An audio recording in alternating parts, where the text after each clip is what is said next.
Hi student. For this episode, we're going to talk about geometric progression. So on your textbook is on page 257. So here, what is geometric progression?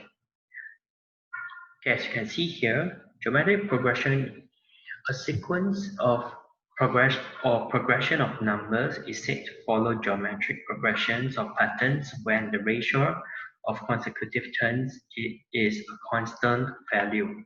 So you already learned what is arithmetic progression previously.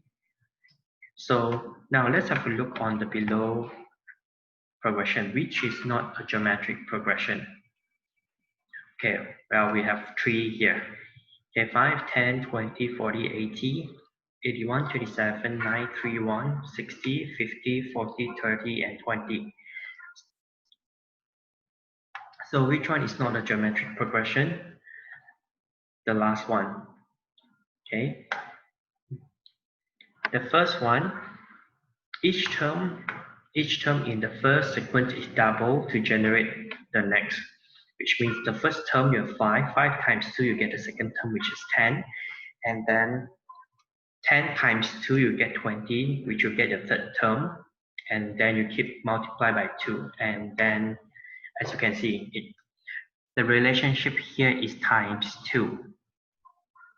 So here, this means that the common ratio between terms is 2.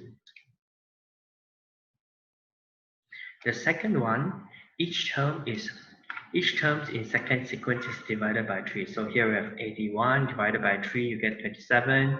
Divided by 3 again, you get 9. Divided by 3 again, you get 3. Divided by 1, you get 1. So in order for you to look for this common ratio, what you do is you use the first term divide by the second term.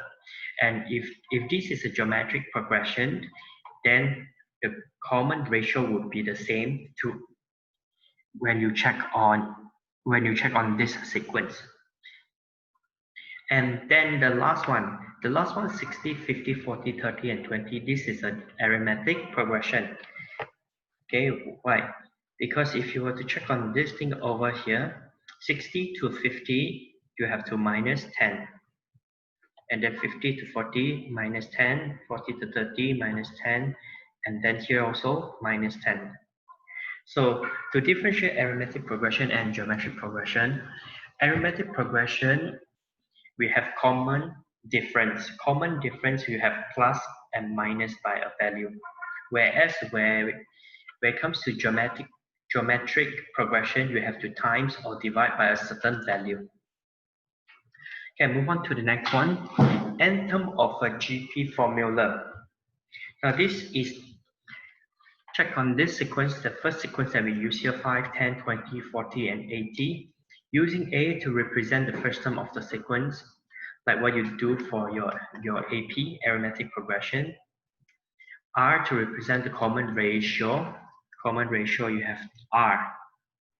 Okay, we can write the terms of the sequence to see the patterns.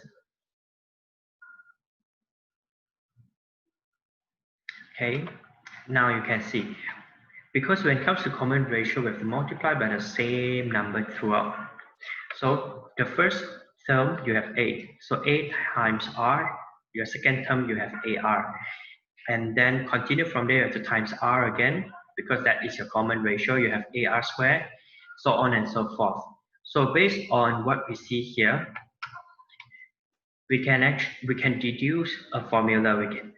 The formula for n term will be AR to the power of n minus 1. Okay, the work example 12. The third term of a geometric progression is 144 and the common ratio is 3/2. Find the seventh term and an expression from the nth term. So this question, they're asking us to, there's two instructions here. Find the seventh term, find an expression for nth term. Okay. So this is given, R is given 3/2, which is 1.5. The third term is 144. So So the unknown here, the things that is missing is A. We need to look for A. So can you look for A? Of course you can. So our strategy, use the third term to find A. Solve AR squared equals to 144. And then A equals to R, replace your R with 1.5 square, you get 144, which your A is equals to 64. So once you have your A already, now you'll be able to look for your seventh term, which is your U7. So U7, your n term, UN equals to A R n minus 1. So since this is seventh term, you have AR 7 minus 1, which you get AR power 6. So 64 times 1.5 to the power of 6, you get 729. Next, find an expression for n term. So if this is n term, what we need to do, just replace or substitute the values that we already know. So in this case, it is your A, 64, and also R, 1.5. So from there, we can find your n. We found out that the n term comes with a formula of 64 times 1.5 to the power of n minus 1. Okay, move on to the next work example. The second and fourth term in the geometric progression are 108 and 48 respectively. Given that all terms are positive, find the first term and the common ratio. So the special thing of, hence write down an expression for n term. So there's a few information given here. The second and the fourth term are 108 and 48. Given that all the terms are positive, find the first term. Our first term is our A, and the common ratio R. And hence means you have to use the answer that you have found from the previous part. So here, hence write down an expression for n term. So second term equals to 108, fourth term equals to 48. So second term equals to AR. The fourth term is AR cubed. So from here we can form two equations. Okay, now from A, when we rearrange our A, when we rearrange our equation 1, you get A equals to 108. Substitute the A equals to 108 into equation 2. We have 108 over R times R cubed. So R squared equals to 48 over 108, which your R is equals to square root of 4 over 9 equals 2 over 3. So now I found my common ratio already. So once you found your common ratio already, substitute this value back into this part. A equals to 108 over R. So your 108 divided by 2 over 3. So this is the same as 108 times 3 over 2. You get an answer of 162. So now we have already found our A and our R. And last, my n term. How do I write down an expression for n term? UN. So UN equals to ARN raised to the power n minus 1. A, you have found out your A. Your A is 162. So 162 times your R. R is 2 over 3 to the power of n minus 1. That's why you get this answer. Right, move on to the next word example. The n term of a geometric progression is 30 times negative 1 over 2 power n.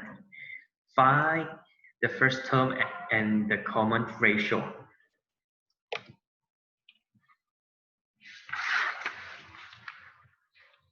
The first term, my first term, my n is equals to 1. So sub my n equals to 1 into this given geometric progression formula. Then you get negative 50. So your U1 equals to 30. Other than using U1, we can also write this thing as A. So it can also be A equals to this. And now I have to find the common ratio. So to find the common ratio, if you if you remember what I mentioned earlier on, in order for us to find our common ratio, what you do is, what we do in order to find our common ratio, use the second term divide by the first term. Yeah, so so back to this example, I'm going to use U2 over U1. So my U2, this is my U2. U2 equals to 30 times negative 1 over 2 to the power of 2, you get 7.5. And then here your U3, you get negative 7.35 if you sub your n into it. So now, when we check on this thing, it is equals to negative 1 over 2. So how do you get your 1 over negative 1 over 2? Okay, your common ratio on your R is equals to, it can be equals to U2 divided by U1. So your U2 is 7.5 divided by your U1, your first term is 15, negative 15. So you get negative 1 over 2. So if you check on the other one, I mean, if you're using U3 divided by U2, you will get the same answer as well. Yeah. Okay, the last example under this section, in the geometric sequence 2, 6, 18, 54, which is the first term to exceed 1 million. The 60 here, so it's 1 million. So how do I know like which term is it? So first, come back to our n term formulas. N term equals to AR to the power of n minus 1. So in this case, my A is equals to 2, my R equals to 6 over 2, which is equals to 3. Now, sub my A and R into my n term formula, you get 2 times 3 raised to the power of n minus 1. So now they're asking for which term is the first term to exceed a million. So let's equate this n term with 1 million. So when we equate this with 1 million, then we solve for this thing. First, you move the 2 over, so 1 million become 500,000. And then here we are using log, okay? Log, you have n minus 1 log 500,000 base 3. And then you move your negative 1 to the other part, which is plus 1, you get 12.944. And for my terms, it must be a whole number. Can it be 12? No, because 12 is under 1 million. So your n must be 13. So the answer is 30.